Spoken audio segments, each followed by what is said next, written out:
6 years ago, I was in jail. And I got out in August of 2004. And it's been all downhill from there. I was living in a residential care facility. They went as far as to make your bed, clean your room, which I fought for a long time over. They didn't even want me cleaning my room. Now from living with my daughter and by myself to that, to doing nothing. And why? I really wasn't capable of living like an adult. I was using drugs every day. I was living in a room with the Y and not really happy. I used to have my own business, cleaning and gardening.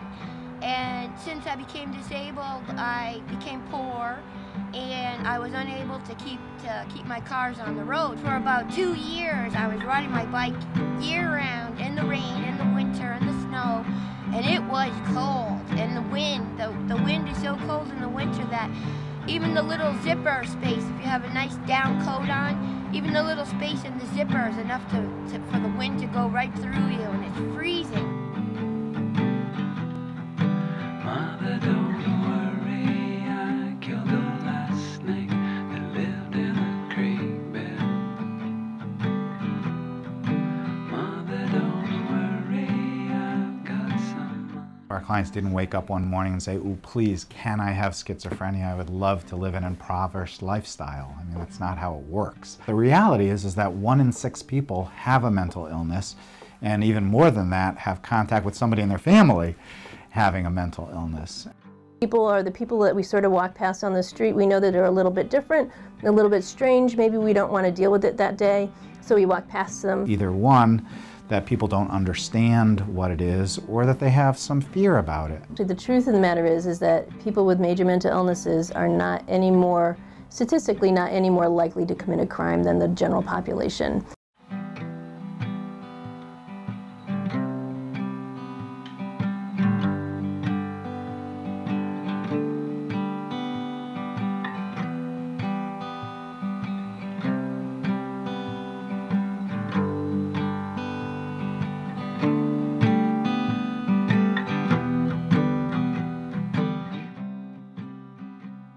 One of the wonderful things about working at Gilead in particular is that we're a private nonprofit, we're relatively small, and we very much so create our own agenda, our own philosophical approach to working with people. The premise of our mission is to help support individuals in their home, in group homes, supported apartments, but provide them the support that they need and help them with the independent living skills to integrate into the community. We provide a supportive environment, a therapeutic environment, where all the staff are constantly looking for and providing the kind of support that they need to be moving on to more independence. Makes a difference to me. Me too. Have case management that goes into people's apartments and helps them there. Anything else for you today, Gil? That's it. All right. It's really a continuum of whatever anybody needs, whether it's the stigma of it, or whatever goes on. For our clients, not only having to deal with the illness, but then having to deal with the ostracism or the stigma that comes around, it's really, it's amazing that they have the stamina to deal with that, because it's really hard. Our clients who have schizophrenia or major depression, have to wake up in the morning or major anxiety and go through the entire day dealing with that. And then also to run into somebody, downtown on the street or in a restaurant or, when they're shopping or something like that, who, will take their kids and walk the other way. And our clients see that and they know that and they understand that. We're in the grocery store and somebody is talking to the cantaloupes while they're trying to figure out which one to take, and you see them and you think, oh, well, they're either talking to themselves or they're talking to somebody else. What's going on? It's a little bit odd. Those are all sort of the invisible people in society whose voices don't tend to get heard.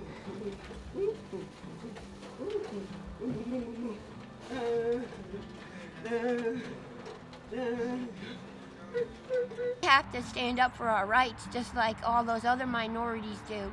We're a minority, just like everyone else. There's a person. We're a person. We have to fight for our rights so we don't get discriminated against, so people don't have the wrong impression about us. We call it stigma busting.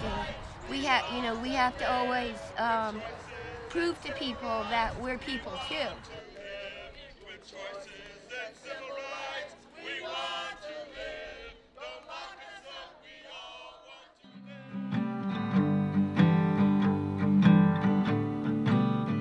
The beautiful thing about Gilead is that everybody advocates, on their behalf. Hartford! Who's going to Hartford? This is funny, we get assigned 2 letters because we don't know who won.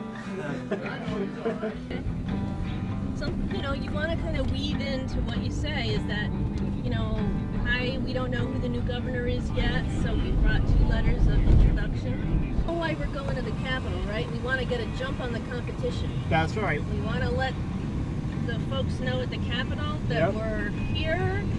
We are determined to be heard. Yep. And we're not going away. We're not going anywhere.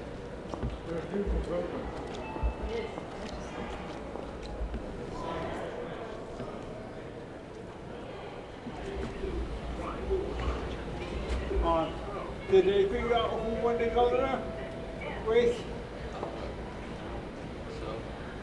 You don't know. He doesn't know either.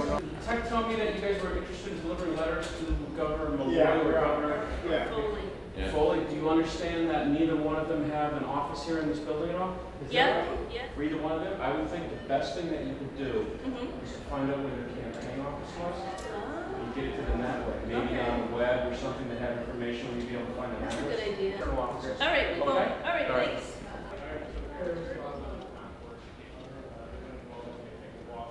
We tried to get to the governor's office, but no go. We know who the governor was, so we've been going up and asking people, like, do you know who the governor is? Because we have 2 letters here and we want to deliver them. We're gonna go to the mailroom and deliver them there. It's been Hi. Would you make sure, whichever one is governor, that they would get these? I'll see what I could do. Thank you. Okay, you're welcome. Bye-bye. Bye. She didn't promise first, did she? She didn't promise first. Okay, bye-bye. Bye. Take care. Take care. Thank you for stopping by. Yep. Gilead is the experts. Even in my own family, my family is very liberal minded, and yet they don't understand mental illness the way that I do, the way that people here do. Say, for example, if I got in an argument with my mother, that would be an ordinary argument. If it was my brother, it would be an ordinary argument.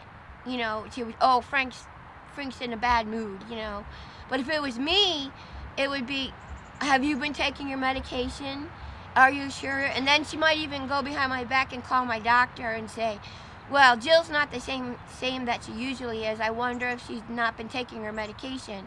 Gilead, it's people like you. It's focused on you. It's focused on the person and what they are and what they need, and that the person is a citizen, is an individual. Every time that I think of things, she says, "Oh, what a great idea!" and she always thinks the best of us. You should have seen last night with Victor Church. This gal, she did the green banners. Oh, it was fantastic. Oh, wow. Yeah, all during all the things, it was fantastic. Well, hello there.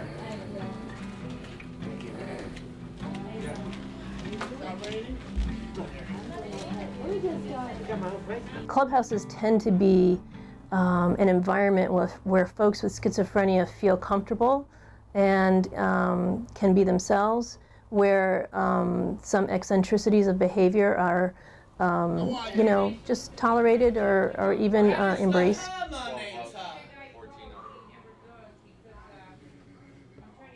That's the Hermanator. I am the stat man. He is the herminator. State to state, country to county, county to country, all over the world, ladies and gentlemen, Eric B. Arriving from London via Middletown, Connecticut. Everything that is done here to make this building function is done by the Gilead clients. So we have our own community here, and we take care of ourselves here.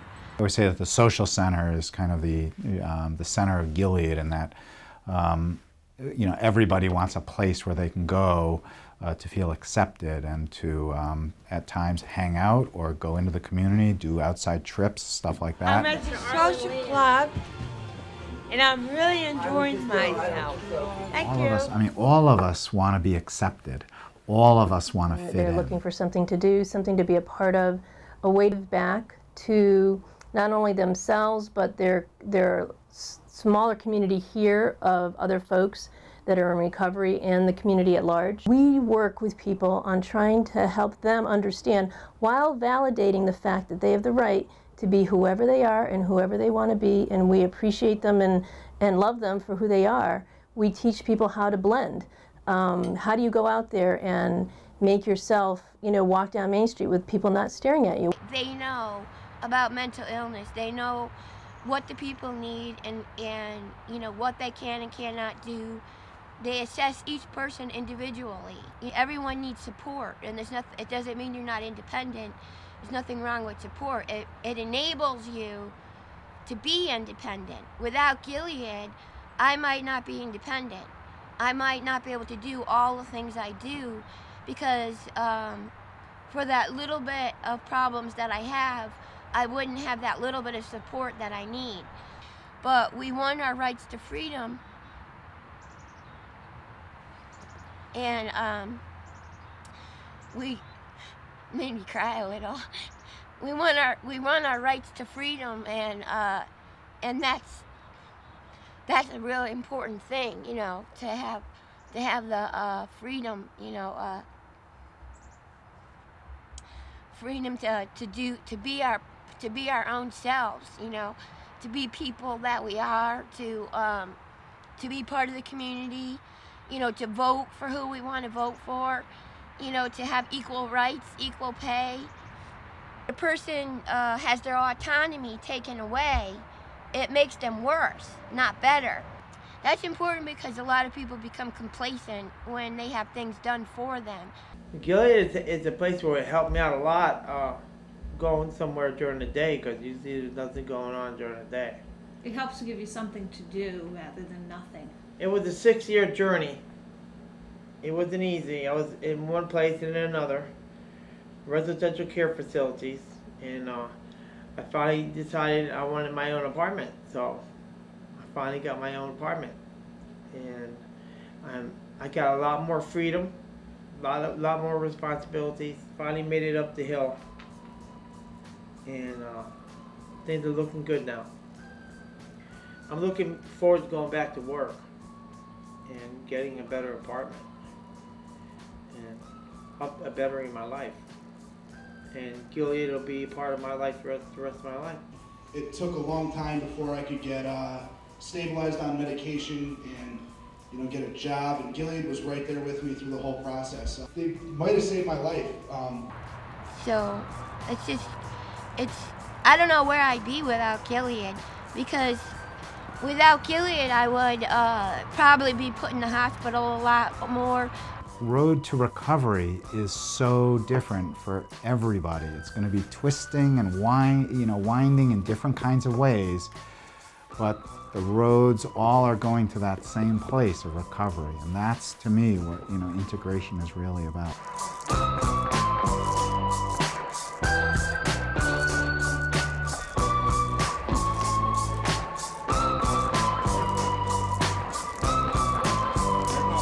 Hi, I'm on site.